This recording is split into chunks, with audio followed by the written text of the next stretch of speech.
Des 3 pages de procès-verbal, nous ne verrons rien, ou presque. Qu'est-ce qu'elle dit, cette plainte? Conseillère régionale UDI, Véronique Ablin est prudente. Pourquoi vous cachez... Je peux pas vous dire mieux, c'est une plainte contre X. Voilà. Après, sur l'infraction pénale, on a donné une première qualification. C'est, pour moi, j'en reste au fait que c'est au procureur de voir si les faits pour lui semblent suffisants pour lancer une instruction et sur la base de quelle qualification pénale. Pourtant, lors de la dernière séance du Conseil régional de Nouvelle-Aquitaine, le chef de file des centristes se montrait nettement plus virulent.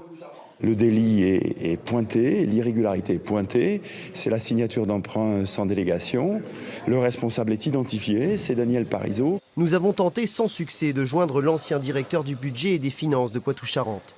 Il est cité plus de 30 fois dans le rapport de la Cour des comptes et n'a jamais donné la moindre réponse écrite aux magistrats. Mais un autre fonctionnaire, qui travaillait aussi pour l'ex-région, assure sous couvert d'anonymat que les élus de l'époque étaient informés de chaque action engagée par leur service. Rien ne s'est fait dans l'opacité, les fonctionnaires parlent aux élus quotidiennement, on n'est pas toujours entendu, pas compris. Moi, j'ai travaillé dans cette administration il y a quelques années, je la connais. C'est une administration qui est sérieuse, qui était force de proposition. C'est pour ça que c'est une vraie question. Comment on arrive à cette situation aujourd'hui? C'est une vraie question. Et c'est le but de cette plainte.